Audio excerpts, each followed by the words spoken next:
The range of probability. Welcome, everyone. Before we dive into today's new topic, let's take a moment to recap what we have already covered. In our previous lessons, we established the classical definition of probability. Specifically, we learned that the probability of an event, which we denote as P of E, is calculated as the ratio of the number of outcomes favorable to event E to the total number of all possible outcomes. Keep this formula in mind, because as we move through the next few slides, we are going to use this very definition to prove why probability must always fall within a specific range. Understanding the logic behind the range. Now that we have recalled our classical definition of probability from the previous slide, let's dive deeper into the logic behind why probability stays within a specific range. To understand the possible values that a probability can take, we need to carefully examine the individual components that make up our formula. Take a look at the fraction on the screen.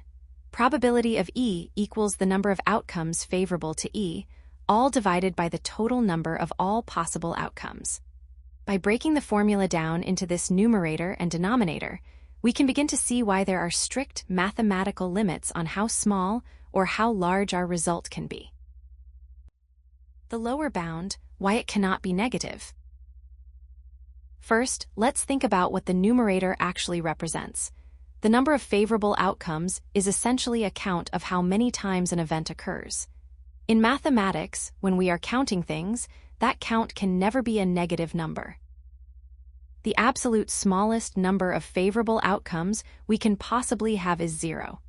This happens in the specific case where the event is impossible, meaning there are simply no outcomes that satisfy our condition. Now, looking back at our formula, we know the denominator, which is the total number of all possible outcomes, is always a positive integer. So, if we take that minimum number of 0 favorable outcomes and divide it by our total number of outcomes, the smallest possible value for the fraction, or the probability of event E, is 0 divided by the total outcomes, which equals 0.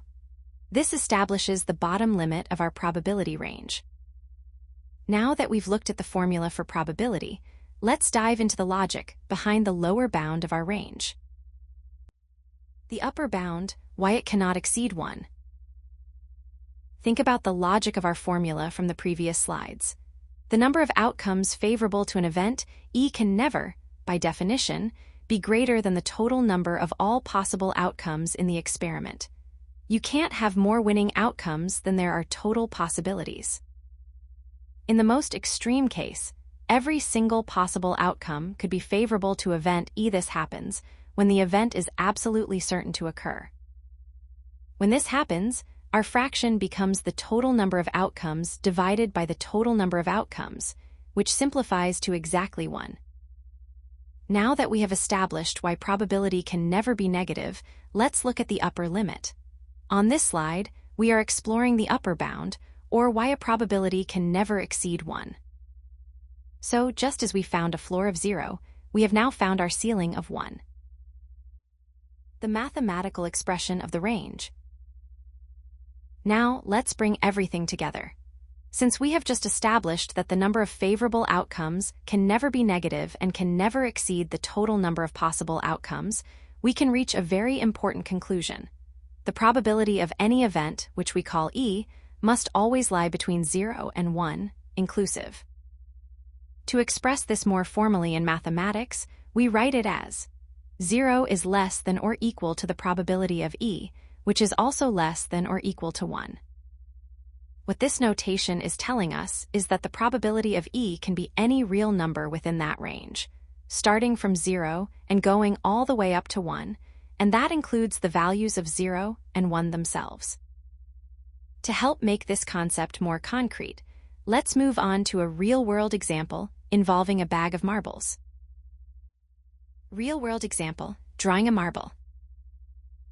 Now that we have established the theoretical boundaries of probability, let's move away from the abstract formulas and look at a practical, real-world example to see these limits in action. Imagine you have a bag containing 10 marbles in total. Within this bag, 7 of the marbles are blue, and the remaining 3 are red. Our goal here is to calculate the probability of drawing a specific color from this bag, which will allow us to observe how the results stay within the range we just discussed. Scenario 1. Drawing a blue marble. Now, let's apply what we've just learned to a concrete example. Looking at our first scenario, we want to find the probability of drawing a blue marble from the bag we mentioned in the previous slide. First, we identify our number of favorable outcomes, which in this case is the 7 blue marbles. Next, we look at our total number of possible outcomes, which is 10, representing all the marbles in the bag. When we apply our formula, we divide 7 by 10, which gives us a probability of 0.7. Now, if we look closely at this result, we can observe that 0 is less than or equal to 0.7, and 0.7 is less than or equal to 1. This confirms that our result falls perfectly within the valid range we discussed earlier. To see how this works at the extreme boundaries, let's move on to our next scenario involving a green marble. Scenario 2. Drawing a green marble. First, we count our favorable outcomes. Since there are no green marbles in the bag, the number of favorable outcomes is 0. Next, we identify our total number of outcomes, which remains 10. When we apply our formula, we have 0 divided by 10, which equals 0. If you look closely at this result, you'll notice that this represents the absolute minimum boundary of our range, the point where an event is simply impossible. Now, let's look at a second scenario to see what happens at the other end of our range. Remember, in our bag, we only have blue and red marbles. So, if we ask ourselves, what is the probability of drawing a green marble? Scenario 3. Drawing either a blue or red marble. First, let's count our favorable outcomes. Since we are happy with either a blue or a red marble, and we have 7 blue and 3 red, the total number of favorable outcomes is 10. Second, the total number of possible outcomes in our experiment remains 10, as there are 10 marbles in the bag in total. When we apply our formula, the probability of drawing a blue or red marble equals 10 divided by 10, which simplifies to exactly 1. If you observe this result, you'll notice it represents the maximum boundary of our range. Just as we saw in the previous slides where the lowest possible probability was 0, here we have reached the highest possible value, which is 1.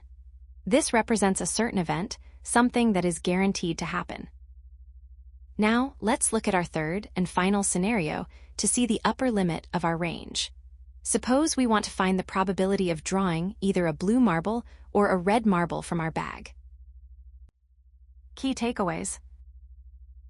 First, remember that the probability of any event E is always a non-negative value. As we saw when we looked at the green marble earlier, you can't have a negative count of outcomes, so your probability will never drop below 0. Second, the probability of any event E can never exceed 1.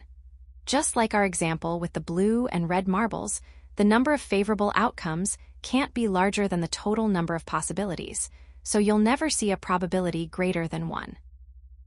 Because of these two boundaries, we can say that the range of probability is from 0 to 1, inclusive. In mathematical notation, we write this as 0 is less than or equal to the probability of event E, which is less than or equal to 1. To put this into practical terms, a probability of 0 indicates an impossible event, something that simply cannot happen. On the other end of the spectrum, a probability of 1 indicates a sure event, something that is absolutely certain to occur. All right, let's bring everything we've discussed today together with our key takeaways.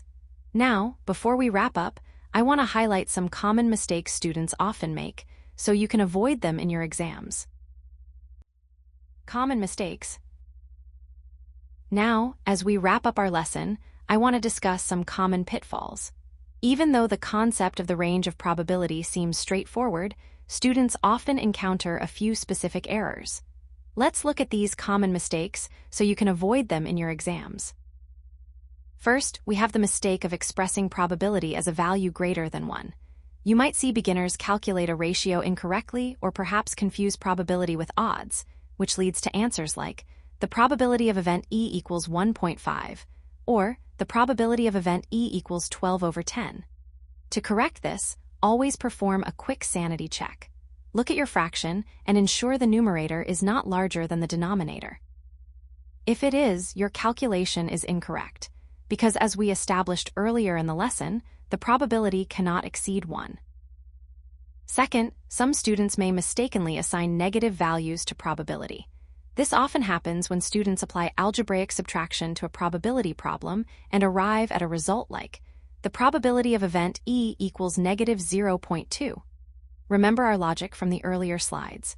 Probability is based on counting outcomes. Since you cannot have a negative count of events, the probability can never be less than 0.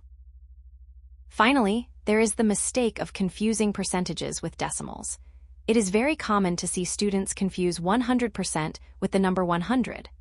While it is perfectly fine to express your final answer as a percentage, you must remember that 100% is mathematically equal to 1. Therefore, 100% represents our maximum limit, not the number 100. Keep these corrections in mind, and you will ensure your probability calculations always stay within the correct range of 0 to 1.